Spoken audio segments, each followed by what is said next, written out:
Assalamualaikum warahmatullahi wabarakatuh. Bismillahirrahmanirrahim. Alhamdulillahi rabbil alamin.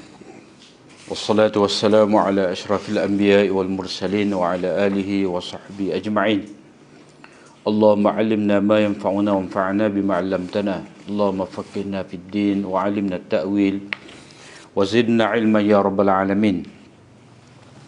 Rabbi shrah li sadri wa yassir li amri wahlul 'uqdatam min lisani yafqahu qawli. Subhanaka la ilma lana illa ma 'allamtana innaka antal alimul hakim wa la hawla wa la quwwata illa billah. Nota kita pada malam ni nota 13, ayat-ayat mansukh daripada surah Al-Maidah, iaitu ayat yang ke-11 daripada ayat yang telah dibahas oleh Imam Suyuti dalam kitab dia Itqan sebagai ayat-ayat yang telah mansukh. Kata Syah Waliyullah, wa minal Maidah qawluhu ta'ala wala syahral haram al-ayah mansukhatun bi ayatil qitali fihi qultu la najidu fil Qur'an nasikhan lahu wala fis sunnah as-sahihah walakin al-ma'na anna al-qitala al-muharram yakunu fi syahril haram ashaddu taghlizan kama qala an-nabi sallallahu alaihi wasallam fil khutbah inna dima'akum wa amwalakum haramun alaikum ka hurmati yaumikum hadha fi syahrikum hadha fi baladikum hadha. Daripada surah Al-Maidah ni, ayat yang kedua surah Maidah, iaitu berkenaan dengan kehormatan bulan-bulan haram. Firman Allah Ta'ala, wala syahral haram, dan jangan juga mengenai bulan-bulan yang dihormati. Jadi ayat ni iaitu ya ayyuhalladzina amanu la tuhillu sya'airallahi wala syahral haram wala hadiya wala qala'id wala aminal baital haram yabtaghuna fadlan min rabbihim wa ridwana wa idza halaltum fastadu wa la yajrimannakum shana'anu qaumin an saddukum 'anil masjidil harami an ta'tadu wa ta'awanu 'alal birri wat taqwa wa la ta'awanu 'alal itsmi wal 'udwan wattaqullaha innallaha syadidul 'iqab. Jadi ayat ni telah dianggap sebagai mansukh. Hak mansukh ni pula potongan ni saja ya. Wala syahral haram. Dalam ayat ni Allah SWT larang daripada seseorang itu menganggap sebagai halal syiar-syiar Allah. Apa yang dibilang oleh Allah SWT dalam ayat ni ada 1, 2, 3, 4, 5. 5. Jadi ayat ni mengikut Imam Suyuti mansukh. Hak mansukh ni perkara yang kedua daripada 5 perkara. Bukan semua, tapi perkara yang kedua sahaja yang telah dianggap sebagai mansukh, iaitu wala syahral haram, dengan arti tidak mengapa berperang pada bulan-bulan haram. Itu mengikut Imam Suyuti, wala syahral haram ni telah dinasahkan dengan keharusan berperang padanya berdasarkan kepada beberapa ayat lah, iaitu ayat mana? Inna iddatash syuhuri 'indallah, dalam nota nombor 310, iaitu ayat inna iddatash syuhuri 'indallahi 12 syahra fi kitabillahi yawma khalaqas samawati wal arda minha arba'atun hurum dzalika ad-dinul qayyim fala tazlimu fihinna anfusakum wa qatilul musyrikina kaffatan kama yuqatilunakum kaffah. Jadi wa qatilul musyrikina kaffah, perangilah orang-orang musyrik itu semua sekali. Itu dikatakan sebagai nasikh bagi ayat wala syahral haram. Itu kata Suyuti. Jadi kita kena ingatlah bab ni dah, bahagian ni Syah Waliullah ni dia bahas setiap ayat yang telah dianggap oleh Imam Suyuti sebagai mansukh. Jadi kalau dia bilal tu nombor 11 tu maknanya ayat yang ke-11 daripada ayat yang telah dianggap mansuh oleh Imam Suyuti. Dia semua ni ada berapa? Ada 20. Ada 21 semua ayat yang telah dianggap mansuh oleh Imam Suyuti. Yang mana Imam Suyuti bersetuju dengan pendapat Ibnul Arabi. Jadi Syah Waliullah ni dalam bab ni kita kena ingat dia bahas satu persatu 21 ayat ni. Jadi kita ni sampai kepada ayat sebelah lah. Jadi setakat kita jumpa ni Syah Waliullah bersetuju dengan satu ayat baru tak? Satu ayat baru hak dia bersetuju. Hak lain tu dia kata ada wajah. Ada wajah. Dua. Sudah ada dua ayat. Sudah ada dua ayat. Jadi ayat yang ke-11 pada malam ni bersabit dengan keharusan berperang pada bulan-bulan haram. Jadi Imam Suyuti kata larangan daripada berperang pada bulan haram ini sudah mansuh dengan ayat surah At-Taubah tu. Ayat 20, ayat 36. Jadi kata Syah Waliullah, kita tengok mata dia mula.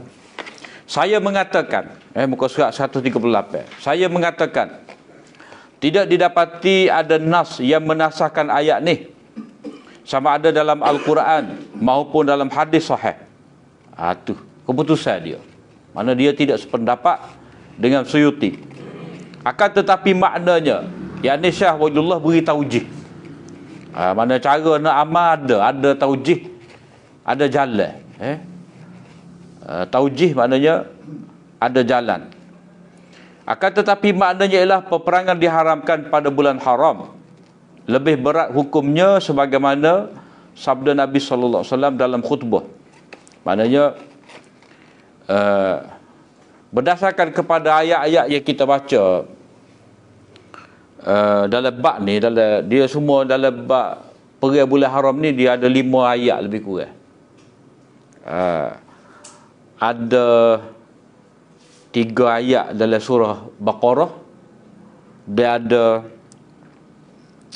2 ayat dalam surah Taubah. Jadi hak adalah surah Baqarah ni ayat 194. Dia ada satu kumpulan di situ tentang perang bulan-bulan haram. Begitu juga kutiba alaikumul qital wa huwa kurhul lakum. Itu satu lagi ayat dalam surah Baqarah. Jadi mengikut Syah Waliullah, perang bulan-bulan haram ni memang haram. Memang haram. Cuma hukumnya itu dia jadi berat di tanah haram. Lebih berat lagi bila kawasan tanah haram itu lebih besar lagi dosa-dosanya. Maknanya tidak mansuh lah. Jadi ayat ni wala syahrul haram ni makna kita kena baca daripada awal lagi. Ya ayyuhallazina amanu la tuhillu sya'airallah wala syahrul haram ni ada 5 perkara yang Allah SWT larang daripada kita ni menganggap halal.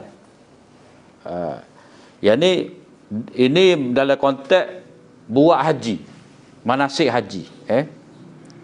Ayat yang ketiga, lepas pada ni kita akan baca bila kita belajar surah Al-Maidah ni kita akan jumpa ayat al-yauma akmaltu lakum dinakum. Hari ini aku telah sempurnakan agama kamu. Itu Maidah ayat ketiga. Ni Maidah ayat kedua. Jadi ayat al-yauma akmaltu lakum dinakum tu turun pada ketika Hajatul Wada. Agama telah sempurna. Jadi waktu ni Nabi buat haji wada, tahun akhir dia ni. Jadi ayat ni wala syahrul haram ni berkenaan dengan nak buat haji, manasik haji. Jadi 5 perkara ni dia berkait dengan manasik haji. Bukan semata-mata berkenaan dengan larangan ataupun larangan perang bulan haram. Bukan semata-mata larangan pada bulan-bulan haram, tetapi pergi pada bulan haram di tanah haram berkenaan dengan nawak haji. Dia khusus dari sudut tu. Jadi lepas daripada kita kemukakan surah Taubah ni, ayat 36 surah Taubah muka surat 138 ni dah ada dalam nota kita tu, berkenaan ini kita nak tambah huraian kepada pendapat Syahwadullah ni. Berperang dengan orang kafir di bulan-bulan haram sememangnya dibenarkan jika mereka melakukan pencerobohan dan mereka yang memulakan. Kalau orang kafir dulu serang negara Islam, maka dibenarkan orang Islam ni balas. Jadi berkenaan dengan asal, hukum asal pergi bulan haram tak boleh. Itu hukum asal. Tetapi dibenarkan jika berlaku pencerobohan. Seperti dalam surah Baqarah ni 194. Asy-syahrul haramu bisy-syahril haram wal hurumatu qisas faman i'tada 'alaikum fa'tadu 'alaihi bimithli ma i'tada 'alaikum wattaqullaha wa'lamu annallaha ma'al muttaqin. Mencabuli bulan yang dihormati itu ialah dengan sebab membalas pencabulan dalam bulan yang dihormati. Maknanya kamu terpaksa pergi juga pada bulan haram itu kerana orang lain menceroboh kamu itu pada bulan haram. Jadi tak kiralah kamu nak tengok saja, nak duduk dia. Semata-mata kerana ni bulan haram. Tidak, kamu kena pertahankan diri. Jadi perintahnya, faman i'tada 'alaikum, siapa-siapa yang menceroboh kamu, maka balaslah pencerobohannya itu seimbang dengan apa yang mereka ceroboh kamu. Biar padailah. Tak. Mana kalau dia mari serai kampung kita tu, kita pertahankanlah kampung kita tu, jangan pula kita pergi bom tempat lain tu. Tak ada kena mengena, tempat orang kafir lain. Tu tak boleh. Jadi kamu masih lagi dikira sebagai orang yang bertakwa. Maknanya tidaklah kata kamu balah serangan mereka itu pada bulan haram, maka berarti kamu telah langgar perintah Allah dan kamu jauh daripada sifat takwa. Tetap dikira sebagai kamu bertakwa kepada Allah Ta'ala ni, walaupun kamu terpaksa melakukan peperangan pada bulan haram. Pencerobohan tu bukan pencerobohan tu, maksudnya jika mereka melanggar kesucian bulan-bulan suci, maka umat Islam juga berhak berperang melawan mereka yang tidak menghormati kesucian ini. Kerana kesucian tersebut hanya dapat dipertahankan dengan secara bersama. Maknanya kalau kata hormat ni kena masing-masing lah. Atau ke satu pihak hormat, satu pihak lagi pijak kepala. Jadi dia kena dua-dua belah pihak. Dan satu pihak tidak dapat melakukannya. Tak jadi lagu tu. Ayat ini menunjukkan bahawa berperang di bulan-bulan haram atau berperang di kawasan tanah haram adalah dosa besar. Akan tetapi jika orang-orang kafir melanggar kesuciannya, orang Islam berasaskan kepada qisas atau balasan setimpal juga berhak membalas mereka walaupun semasa berada di tanah suci ini dan di bulan yang haram ini. Jadi ayat ni seolah-olah hubungnya dengan Al-Maidah 2 ni dia hanya mukhassis lah. Mukhassis. Maknanya hak ni asal kena hormat. Maknanya hak asal tu. Hak surah Maidah tu dia bersifat hukum asal. Adapun Baqarah 194 ni dia bersifat sebagai pengecualian. Ada kes tertentu. Yang ni bila berlaku pencerobohan. Demikian juga satu keadaan lagi yang mana dibenarkan pergi pada bulan haram ni. Demikian juga jika peperangan yang bermula pada bulan yang bukan haram tetapi terpaksa diteruskan kerana belum selesai. Dia pergi ni kadang-kadang tidak kata seminggu selesai, kadang-kadang banyak minggu juga. Maka dibenarkan untuk meneruskannya pada bulan haram. Berdasarkan kepada perkara ini ditafsirkan peperangan Hunain dan Taif. Mana Nabi pergi Hunain dan peperangan Taif tu, ia bermula pada bulan Syawal. Bulan Syawal ni bulan halal. Bulan Ramadan, bulan Syawal, bulan halal lagi. Tetapi berterusan sehingga bulan Zulkaadah. Bulan Zulkaidah masuk bulan haram dah. Bulan Zulkaidah, bulan Zulhijjah, bulan Muharram. 3 berturut-turut ni larangan perang.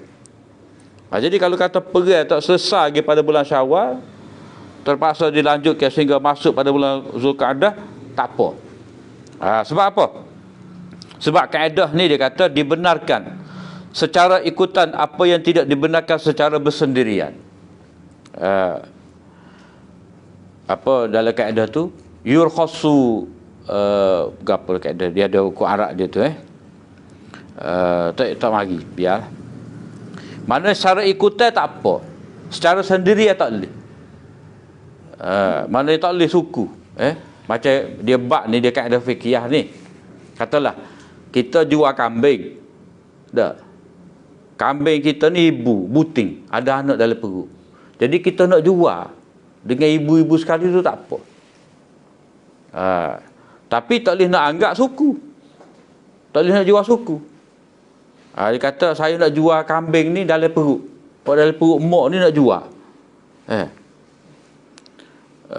Tak boleh. Sebab dia anak dalam perut ni dia bersifat tab'an, ikutan.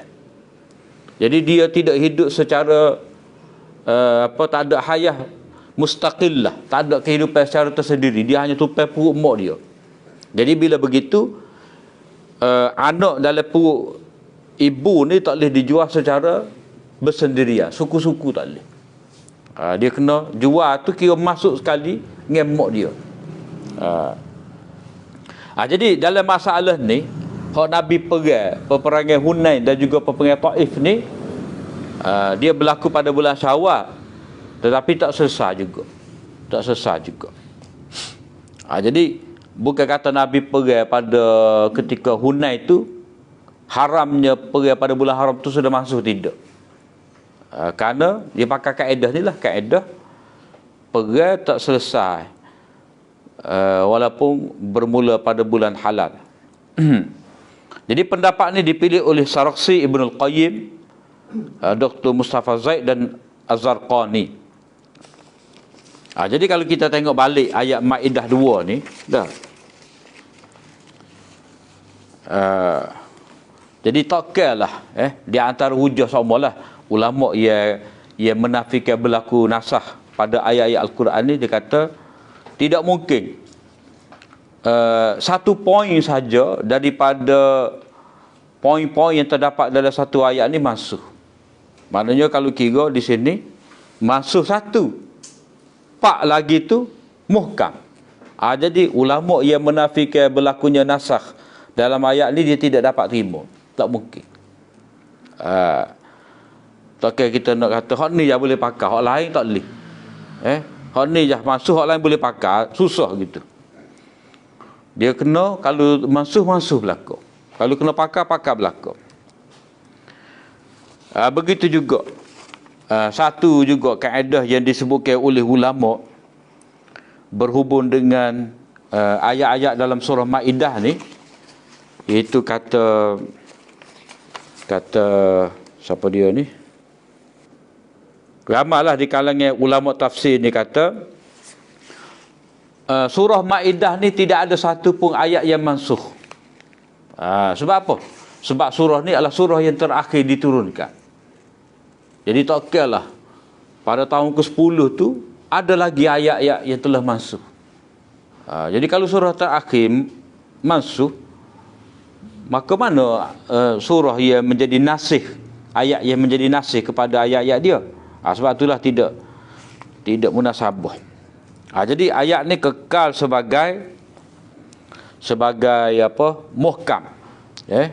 Terutamanya dalam konteks jaminan keamanan kepada Nabi SAW untuk Nabi pergi melakukan haji wada'.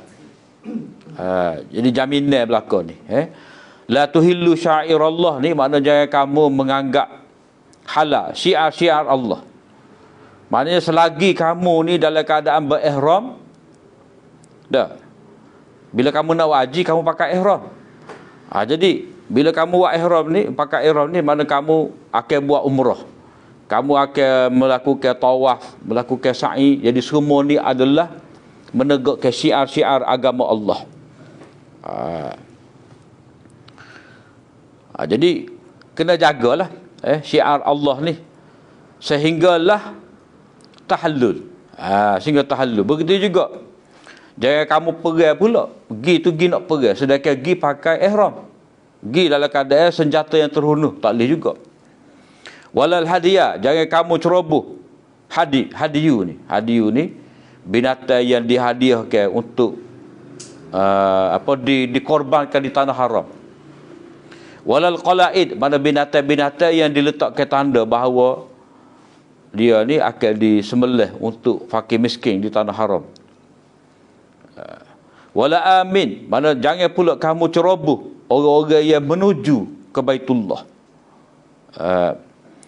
Orang hak sama-sama nak haji, sedangkan mereka ni nak mendapat kurniaan Allah dan keredaan Allah. Wa idza halaltum fastadu. Jadi bila kamu telah tahallul, selesai daripada kerja haji ni dah, lepas daripada kamu tawaf ziarah, kamu lota jamrah dah, kamu bercukur, maka tahallullah kamu daripada haji, maka bolehlah nak berburu. Jadi sebelum pada ni tak boleh berburu tu. Jadi ini tarbiyah Allah SWT supaya kamu ni dapat bertakwa kepada Allah Ta'ala. Mana kamu kena jaga larangan-larangan ni dalam tempoh berihram ni. Begitu juga kamu hak tak pergi buat haji dah, kamu pun kena jaga juga. Bila sabit bulan haram ni, kamu kena ada kerjasama juga, memudahkan ataupun menjaga keamanan, tolong menolong untuk orang buat haji ni. Yang mana orang buat haji ni dia nak cari nak cari haji yang mabrur dan nak mencapai darjah yang darjah takwa. Jadi ayat ni tidak boleh kita nak kata sebagai mansukh. Kemudian ayat yang ke-12,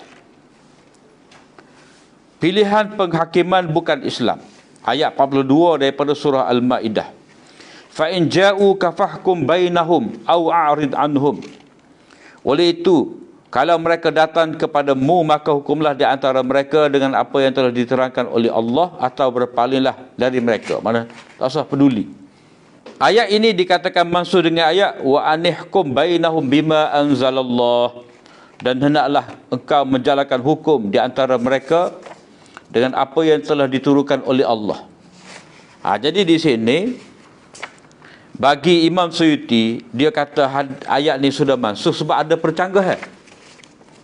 Sama dakwah ulama yang kata berlaku nasih mansukh dalam Al-Quran ni bila mana ada pertentangan di antara dua ayat. Dan biasanya diketahui mana ayat dahulu, mana ayat kemudian.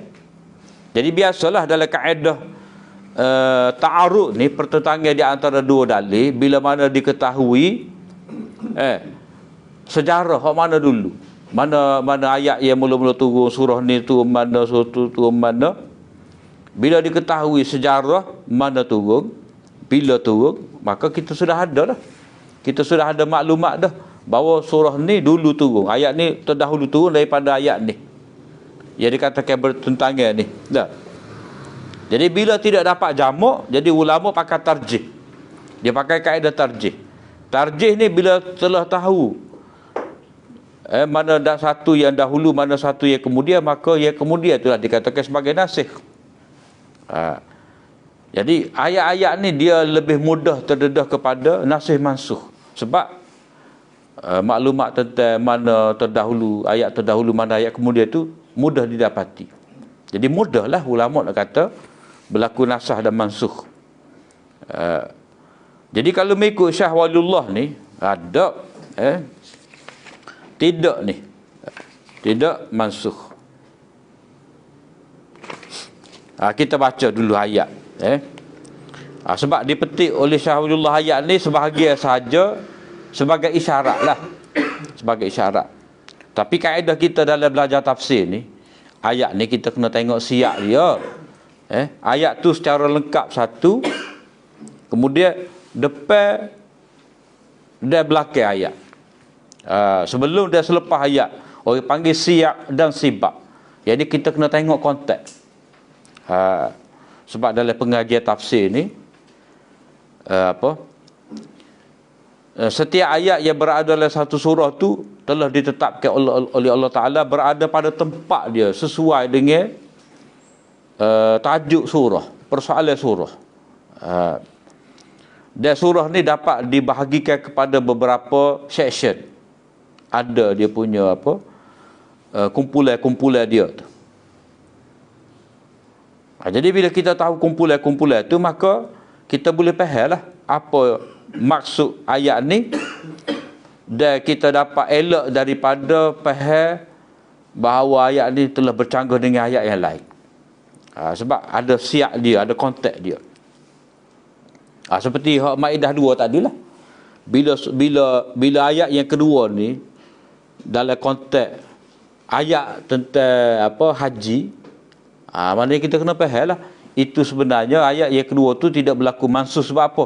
Itu sebagai jaminan kepada orang buat haji ni, dia akan selamat daripada gangguan ketika mana mereka nak pergi buat haji, dan juga semasa berada di Mekah untuk buat haji tu. Ayat ni, sama'una lil kadhibi akaluna lis-suht fa in ja'uka fahkum bainahum aw a'rid anhum wa in tu'rid anhum falan yadurruka syai'a wa in hakamta fahkum bainahum bil qist innallaha yuhibbul muqsitin. Sama'una lil kadhib, mereka ni maknanya orang-orang Yahudi, ahli kitab ni suka sangat pada benda-benda yang dusta, berita-berita dusta. Akaluna lisuhti, dan suka juga makan benda-benda yang haram, baik secara rasuah ataupun cara-cara kotor yang lain. Fa in ja'u kafahkum bainahum, bila mana mereka itu datang kepada engkau, yakni bila orang-orang Yahudi ni mari kepada engkau tanya hukum, minta engkau Muhammad mengadili mereka. Moga orang Yahudi ni mereka berada di Madinah tu, mereka sebagai salah seorang daripada rakyat Madinah, orang zimmi lah, kafir zimmi. Mereka ada perjanjian dengan Nabi sebagai kerajaan Madinah pada waktu tu. Orang Yahudi ni orang minoriti, golongan ahli zimmah yang bayar jizyah. Jadi bila mana mereka ni angkat kes kepada engkau wahai Muhammad, maka hukumkanlah di antara mereka itu, atau a'rid anhum, ataupun kamu tak usah pedulilah. Jadi di sini dikatakan kepada Nabi ni ada pilihan. Ada pilihan kepada Nabi. Sama ada nak ambil kes mereka ataupun abaikan. Suruh mereka tu buat keputusan sesama mereka. Wa in tu'rid anhum falan yadurruka syai'a, kalau kamu berpaling daripada mereka, mana kamu tidak mempedulikan, tidak menerima kes yang diangkat oleh mereka pada kamu, tak ada hal, tidak dikira kamu ni berdosa. Tetapi wa in hakam tafahkum bainahum bil qist, tetapi kalau kamu pilih keputusan untuk buat keputusan di antara mereka tu, maka hendaklah kamu buat keputusan dengan adil. Itulah Allah Ta'ala nak, Allah Ta'ala kena. Allah SWT sesungguhnya suka kepada orang yang adil. Itu latar belakang ayat ni yang telah dianggap sebagai mansuh. Mansuh sudut mana? Nabi ada pilihan nak buat keputusan ataupun tidak. Bagi orang Yahudi yang angkat kes kepada Nabi. Jadi Syahulullah kata ayat ni dikatakan mansuh dengan ayat wa anihkum bainahum bima anzalallah, dan kamu mesti, dan hendaklah engkau menjalankan hukum di antara mereka dengan apa yang telah diturunkan oleh Allah. Pada ayat ni dengan selengkapnya, wa anihkum bainahum bima anzalallahu wa la tattabi' ahwa'ahum wahdharhum an yaftinuka an ba'di ma anzalallahu ilaik fa in tawallaw fa'lam annama yuridullahu an yusibahum bi ba'di dhunubihim Wa inna katsiran minan nasi lafasiqun. Dan hendaklah engkau menjalankan hukum di antara mereka dengan apa yang telah diturunkan oleh Allah. Jadi ayat ni sebagai nasih lah bagi ayat tadi mengikut Imam Suyuti. Wa anihkum bainahum bima anzalallah wa la tattabi' ahwa'ahum wahzarhum. Sini tak ada pilihan. Mana kena buat keputusan ke atas mereka tu tak usah. Yang kedua, jangan ikut kehendak mereka. Jangan tu era mereka. Dan berwaspada. Takut demon ini ada perancangan jahat. Supaya mereka tidak memasukkan kamu dari sesuatu hukum yang telah diturunkan oleh Allah kepadamu. Kemudian jika mereka berpaling, fa in tawallaw, jika mereka berpaling, fa'lam annama, ketahuilah bahawa Allah SWT sebenarnya nak menyeksa mereka itu, ayusibahum bi ba'di dzunubihim, dengan sebab dosa kesalahan-kesalahan mereka. Jadi kita berhenti situ. Maknanya ayat ni kalau mengikut Imam Suyuti tak ada dah pilihan. Kalau tak ayat berapa tu? Ayat 42 ada pilihan. Ayat 49 tak ada pilihan. Tak ada pilihan. Kata Syah Waliullah, saya mengatakan, maknanya jika kamu memilih hukum, maknanya kalau kamu memilih untuk membuat keputusan untuk mereka tu, maka berhukumlah dengan apa yang diturunkan oleh Allah. Kamu buat keputusan mengikut apa yang diturunkan oleh Allah ni, ada juga tafsirnya, mana kamu ambil Taurat mereka tu, buat keputusan dengan Taurat. Dan janganlah kamu turut hawa nafsu mereka. Jangan turut hawa nafsu mereka ni, mana mereka tu telah baiki pindah Taurat. Kalau kita baca, asal kita sebut dah ayat berkenaan dengan perkara ni, itu kan. Orang Yahudi ni kan penyakit dia tahrif kitab. Tahrif kitab. Di antara hukum yang mereka tahrif ke apa? Hukum zina. Yang mana mereka ni taswid. Orang berzina tu dia lama dengan arang muka. Dah. Seorang ngadap depan, seorang ngadap belakang, warna atas hema, jajak kapung. Cukup serau, sesat lah. Itu hukumnya yang telah dibuat oleh orang Yahudi. Dia telah pindah Taurat. Jadi bila ditunjukkan kepada Nabi Taurat tu, dah, orang dia tu susuk kan. Dah. Alih tu rupanya ada ayat rejam situ. Jadi hendaklah kamu hukum dengan apa yang diturunkan oleh Allah tu, apa yang Allah Ta'ala turunkan kepada mereka dalam Taurat. Maknanya dalam, kalau kata zina ni, kalau Taurat kata rejam, kamu kena Muhammad rejam juga untuk mereka. Jadi samalah. Hukum rejam dalam Taurat dengan hukum rejam dalam syariat Nabi Muhammad. Dalam syariat Nabi Musa rejam, dalam syariat Muhammadiyah pun rejam juga. Janganlah kamu ikut hawa nafsu tu, maknanya jangan kamu ikut hak mereka tu pindah. Jadi kesimpulannya di sini, kata Syah Waliullah, kita boleh membiarkan ahlu zimmah ni, dia mengangkat kes mereka kepada ketua mereka. Lalu mereka menghukumkan dengan hukuman mereka. Dan kita juga sebagai pemerintah, maknanya pemegang kerajaan ni, kita juga boleh menghukumkan mereka dengan apa yang Allah Ta'ala turunkan kepada kita. Maknanya kita guna hukum Quran. Itu kata Syahulullah dalam taujih dia. Boleh kita enggak, kalau kita nak hukum demo ni, contoh saya, jangan kitab demo tu tak boleh pakai kita demo, pasal demo tu ubah kitab semua. Pokok ni lah, pokok Yahudi ni kan. Kalau macam rejam ni, dah dipanggil apa? Stoning death dia panggil. Benda tu ada lagi sapalan ni. Ada. memang rejam tu dia tak ubah. Cuma dia tu pada waktu tu dia sembunyikan hukum tu, kitman. Jadi tahrif tu dari segi tahrif, kadang-kadang tahrif pemahaman, kadang-kadang tahrif tu tahrif maknawi pemahaman, kadang-kadang dia tahrif lafaz. Dan berlaku juga kadang-kadang mereka sembunyikan, maknanya sama-sama alim dia tu, dia tahu hukum ni tapi dia ada kepentingan. Sebab kalau ikut dalam riwayat berkenaan dengan perkara ni, itu berlaku perzinaan di kalangan orang kaya mereka, bangsawan mereka. Jadi mereka ni oleh kerana kalau kata-kata orang-orang bawah mereka dah, orang marham mereka tu zina, mereka rejam. Tapi oleh kerana kes ni melibatkan bangsawan dah,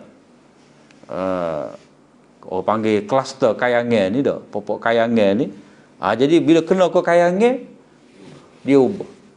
Dia kata pakar ni lah. Dia pakar ni. Jadi dalam bab rejam ni memang ahli kitab dia tak ubah bahagian tu. Kekal ada. Nombor 315 ni, tidak ada alasan untuk menghukumkannya sebagai mansuh kerana ayat ini jelas mengandungi pilihan kepada Rasulullah sallallahu alaihi wasallam untuk menghukum mereka yang di ahli zimmah atau tidak. Ayat yang kedua pula, mana ayat yang kedua ni, ayat ini tu, mana ayat ini tu ayat 40 dah. 42. Ayat kedua ni mana ayat 49. Menjelaskan bahawa jika baginda memilih untuk menghukum, maka hendaklah hukum dengan hukum yang diturunkan oleh Allah. Sehingga jika baginda menghukumkan antara mereka dengan apa yang terkandung dalam Taurat, kerana itulah hukum Allah yang telah diturunkan oleh Allah. Mana tepat. Jadi hendaknya asasnya ialah keadilan dan tidak mengikut hawa nafsu. Tu huraian kepada pendapat Syah Waliyullah. Atas sikit tu, atas daripada nota 315 ni, ini taujih daripada Syekh Abu Zahrah. Syekh Abu Zahrah ni mana alim salah di Mesir ni. Dia tidak Azhar tapi dia Darul Ulum. Antara orang hebat lah. Kalau kita ngaji syariah ni, memang kenal lah Abu Zahrah ni. Mengikut Abu Zahrah ni, mana merujuk kepada Al-Ma'idah 42 ni, pilihan ini diberikan kepada hakim supaya beliau dapat mengenal pasti keadaan orang bukan Islam yang menuntut supaya dibicarakan kes kepada mereka. Maknanya hak pilihan ni, hak Nabi diberi pilihan ni bukan masalah Nabi ada pilihan ataupun tidak. Mana nak tengok maksud sebenar mereka. Mereka mari jumpa Nabi ni, adakah mereka ikhlas nak pada putusan Nabi ke, ataupun mereka ni nak ambil kesempatan? Ada maksud lain. Ada maksud lain. Macam orang Yahudi mari tanya Nabi lah benda-benda tu, kadang-kadang dia nak menguji Nabi. Dia ataupun dia nak menjatuhkan kedudukan Nabi. Begitu juga dalam bab ni, orang ahli kitab ni, bila mana mereka ni mari minta dengan Nabi supaya Nabi buat keputusan dalam kes mereka ni, belum tentu lagi mereka ni benar-benar jujur nak pada keputusan Nabi. Boleh jadi kerana ada sebab lain.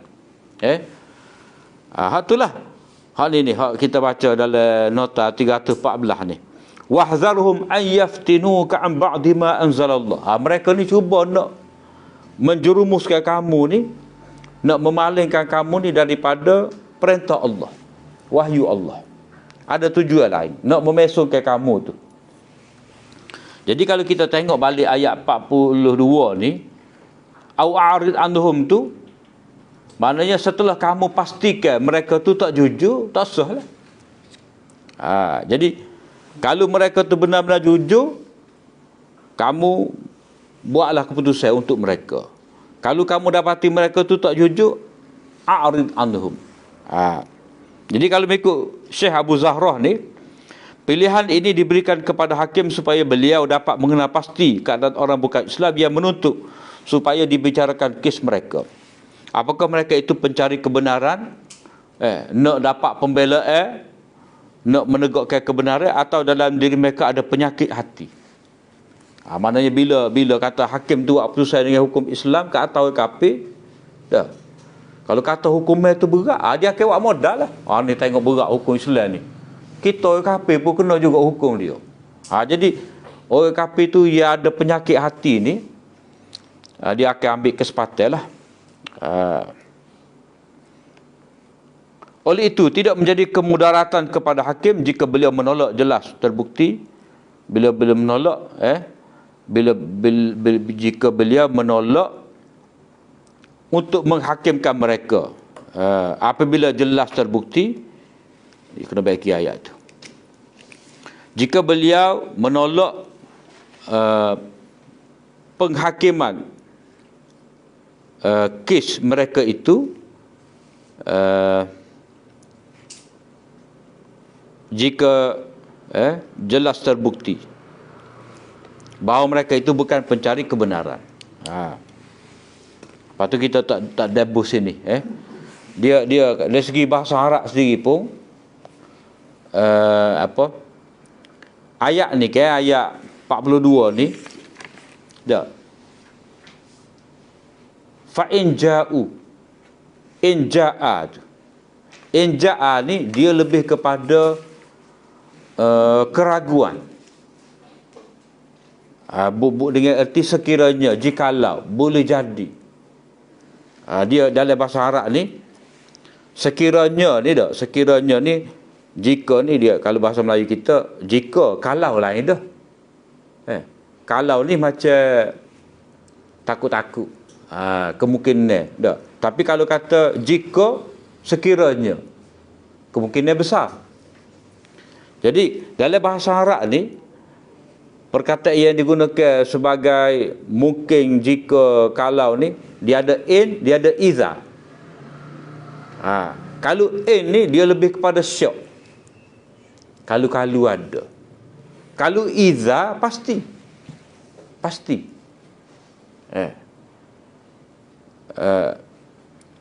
Dia iza tu pun dia ada dengan makna jika juga.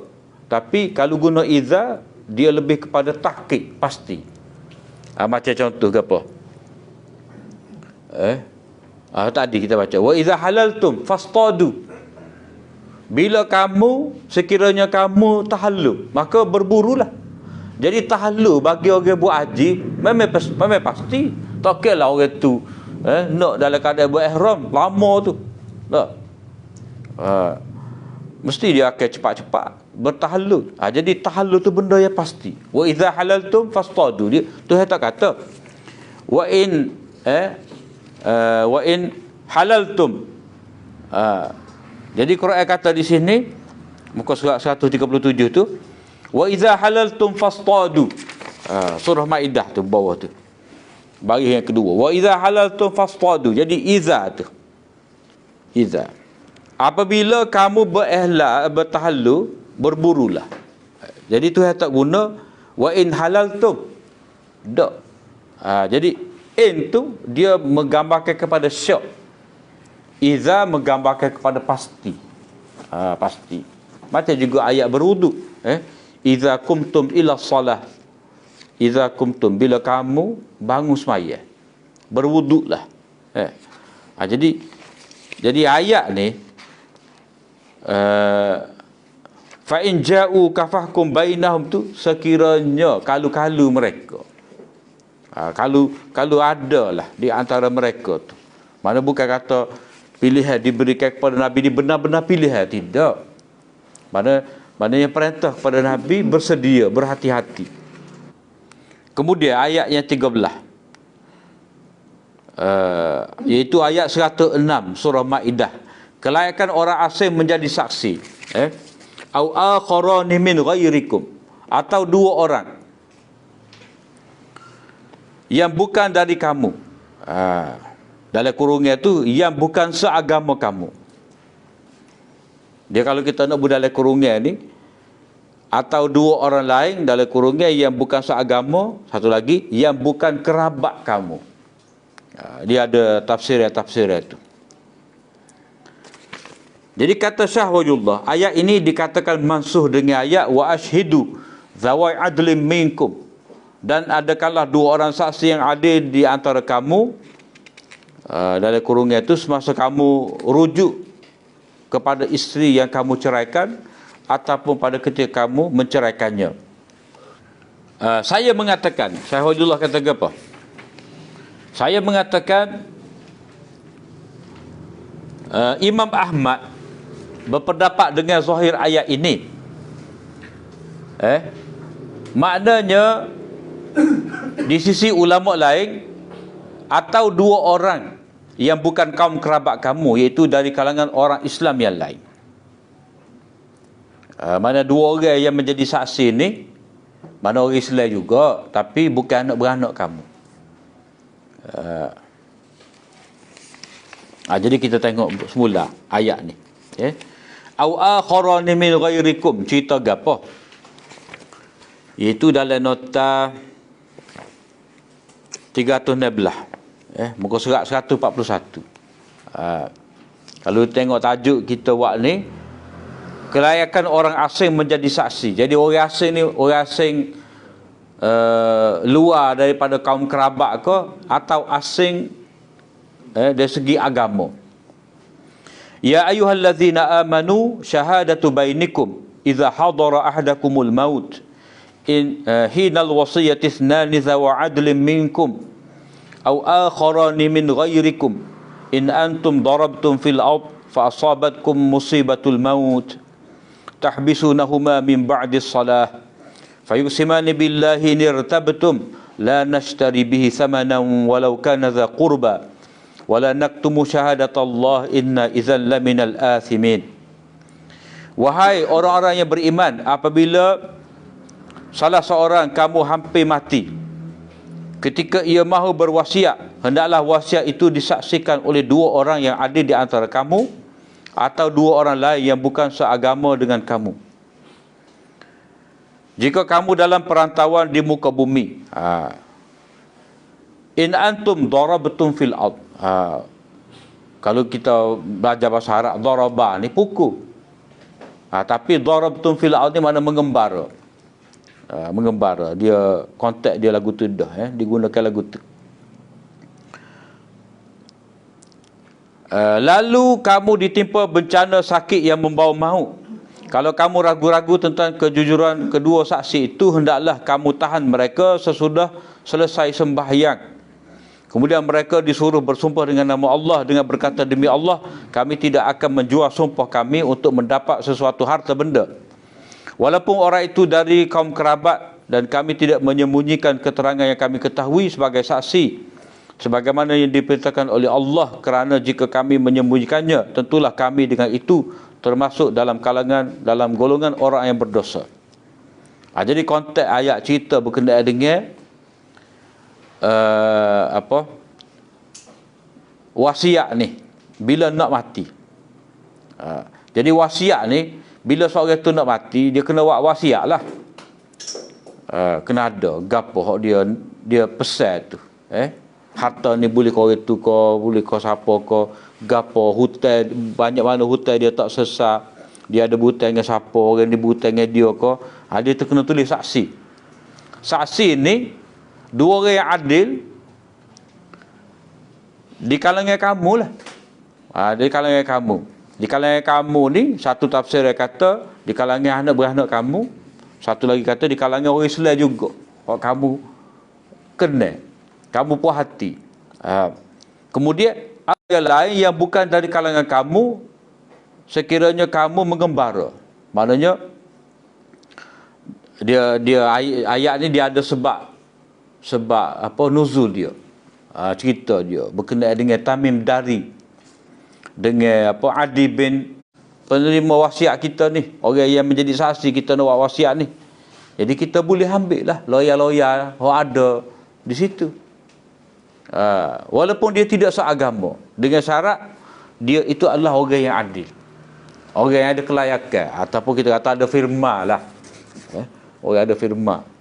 Jadi walaupun dia tidak ahli Islam, kita boleh ambil dia juga bila mana kita berada di negara tak ada orang Islam. Boleh kita nak ambil. Itu asas dia. Jadi kalau mengikut Imam Suyuti, au akhara min ghairikum ni, ambil saksi yang bukan dari kalangan kamu ni, jadi bukan seagama kamu, ini sudah mansuh. Sudah mansuh. Sudah mansuh. Ayat ni lah ayat surah At-Talaq tu, wa ashhidu zawai adlin minkum. Hendaklah kamu hadirkan dua orang saksi yang adil di kalangan kamu. Mana kena kamu juga, puak kamu juga, bukan ghairikum. Jadi tafsiran yang pertama bagi ayat 100 ayat 100 apa ni? 106 ni tafsiran yang pertama hak dalam kurungan tu au ghairikum tu hak bukan seagama kamu. Kalau kata au ghairikum bukan seagama kamu, maknanya orang kafir tu boleh menjadi saksi, mengikut Sayuti sudah mansuh. Tetapi ada juga satu cara lagi untuk mengatakan ayat ni muhkam, iaitu bila ditafsir au akhara min ghairikum ni, atau orang lain yang bukan dari kamu ni, yang ni bukan kerabat kamu. Jadi bila bukan kerabat kamu, jadi ayat tu tidak mansuh. Tapi tengok pada konteks ayat, begitu juga tengok kepada sebab nuzul, dia cerita berkenaan dengan ketika mengembara, berkenaan dengan orang Islam ni, dia berurusan dengan orang bukan Islam. Orang bukan Islam inilah yang menjadi saksi. Yang ni pada ketika itu Tamim Ad-Dari dan juga Adi bin Barok ni, yang menjadi teman kepada musafir ni untuk berniaga. Jadi kalau mengikut Syah Waliullah, ayat ni tidak mansuh. Jadi dia tafsir au akhara min ghairikum tu hak bukan kerabat kamu. Tu cara Syah Waliullah.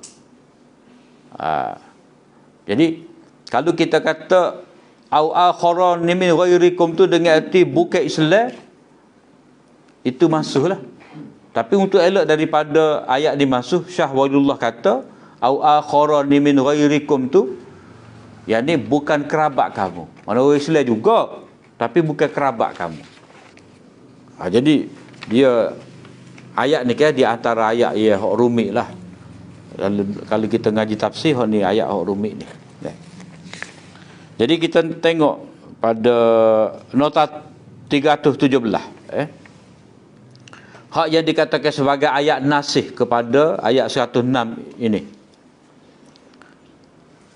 Wa ashidu zawa adlin minkum tu, kalau kita baca daripada awal, fa idza balagna ajalahunna fa amsikuhunna bima'rufin aw farikuhunna bima'ruf.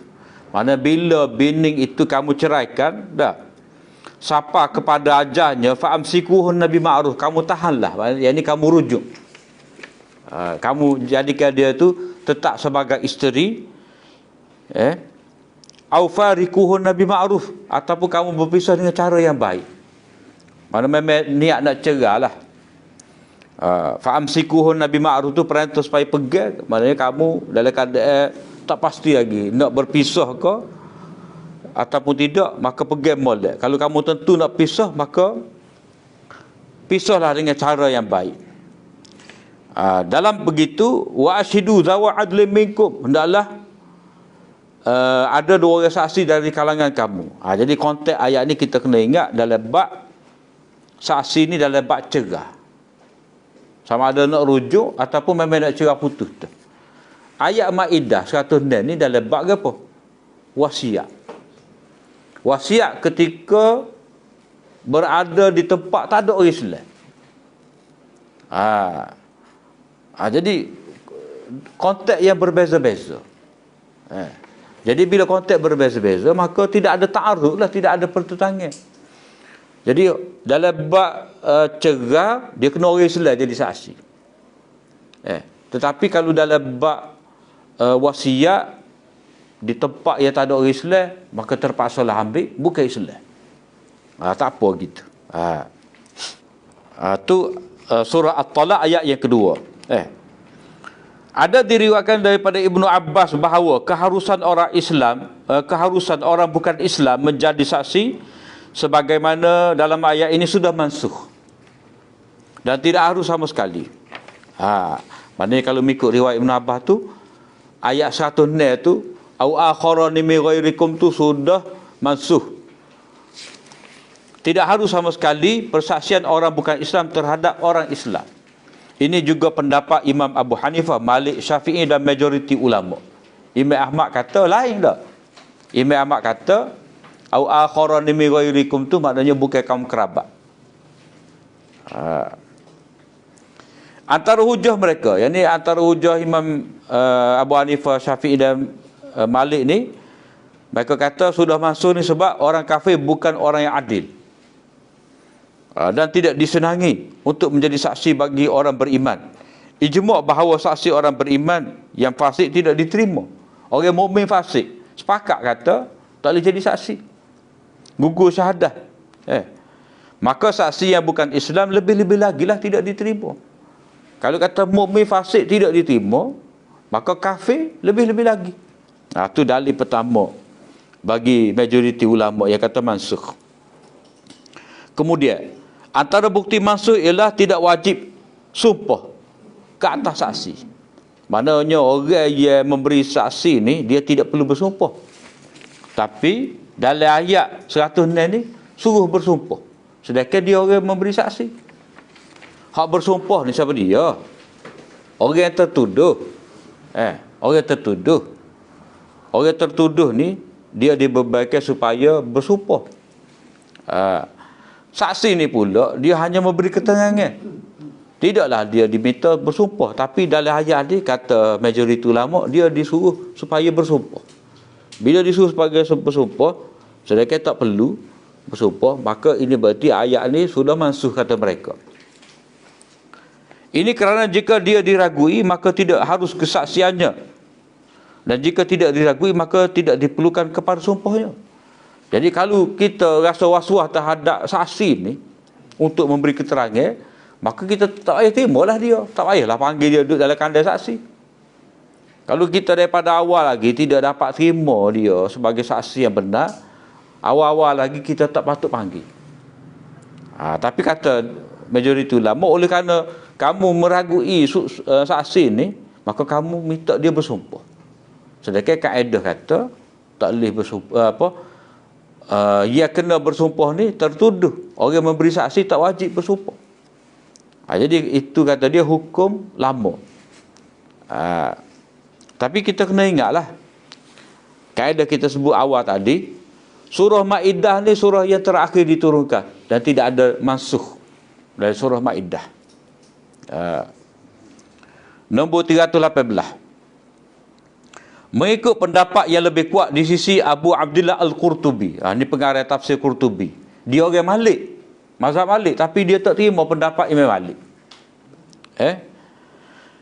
Mengikut pendapat yang lebih kuat di sisi Abu Abdullah Al-Qurtubi Al-Maliki, harus persaksian orang bukan Islam dari kalangan ahli kitab atau lain-lain untuk orang Islam berhubung wasiat semasa bermusafir. Itu taujih Qurtubi. Lain tu dengan taujih Syahwalullah. Syahwalullah dia pakai Imam Ahmad. Jadi Qurtubi kata boleh kita nak panggil ahli kitab jadi saksi dalam bab apa? Wasiat semasa bermusafir, apabila tidak ada seorang pun orang Islam yang dapat menjadi saksi, dan hukum ini kekal tidak mansukh. Tidak mansukh.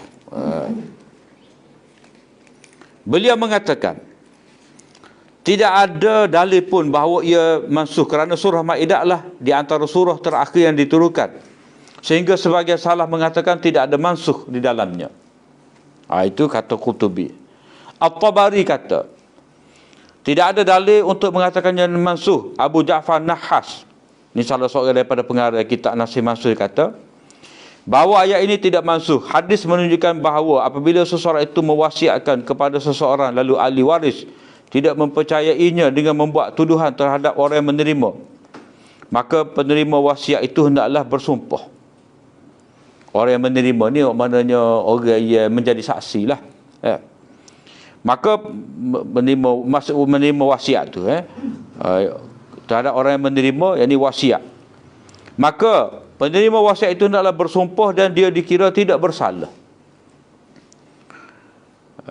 Dia dikira tidak bersalah. Jika diketahui bahawa penerima wasiat itu khianat, mana dia tipu. Sebenarnya orang yang mati tu bukan wasiat supaya harta tu duduk dengan dia. Tapi dia buat cerita. Dia buat cerita. Maknanya sepatutnya harta tu dia jadi milik waris lah. Sepatutnya dia waris. Cuma pewasiat tu kata ni hak dia pesan kita. Mana dia telah khianat, dia telah berdusta. Iaitu dengan dipersaksikan oleh seorang saksi atau diketahui bahawa itu kepunyaan si mati, maka penerima wasiat itu mengatakan, saya telah membelinya dari si mati, maka ahli waris hendaklah bersumpah dan dia berhak dengan harta tersebut. Ni hak Abu Ja'far Nahas ni diambil kesimpulan daripada riwayat Bukhari itu. Kita tak bus ini panjang tak. Itulah cerita Tamim Dari dengan Adi. Hukum persaksian yang ditegaskan dalam ayat ini ialah dalam konteks darurat. Mana kalau kita tengok mall dia. Seperti mana kata Qurtubi lah. Qurtubi kata tadi, semasa bermusafir bila tak ada orang Islam. Jadi konteks ayat ni, keharusan orang bukan Islam ni menjadi saksi, mana kira-kira darurat. Iaitu ketika bermusafir. Dan tidak ada orang Islam yang adil yang layak menjadi saksi. Yang ada hanyalah orang bukan Islam. Maknanya di negeri itu dah loya-loya tu orang bukan Islam lah. Orang Islam ada tapi bukan orang cerdik. Orang nego kain, orang nego ikan. Jadi tak sesuai itu untuk panggil dia menjadi saksi. Pada ketika itu terpaksa bergantung kepada saksi mereka. Saksi bukan Islam. Sebagaimana adanya rukhsah qasar dan jamak sembahyang serta berbuka puasa kerana bermusafir, maka demikian juga adanya rukhsah dalam bab kesaksian ketika bermusafir. Berhubung dengan ayat 2 surah At-Talaq, siap ayat berkaitan dengan hukum talak, bukan wasiat. Yang dikatakan sebagai nasih tadi. Itu berkenaan dengan talak, cerai ni. Ini berarti persaksian bagi hukum talak hendaklah khusus dengan orang Islam yang adil. Itu tak kecil. Tapi dalam bab wasiat di tempat bukan Islam, tak ada orang Islam menjadi saksi, maka secara darurat dibenarkan orang bukan Islam ni menjadi saksi untuk orang Islam. Itu dia habislah. Ayat-ayat yang mansuh dalam surah Al-Ma'idah dan taujih syahwalillah macam mana. Cuma dalam surah ayat 106 tu taujih syahwalillah tu tidak sekuat taujih Qurtubi. Jadi kita pilih taujih Qurtubi lah, nampak kemah. Berbanding syahwalillah. Kemudian surah Al-Anfal, wallahu a'lam.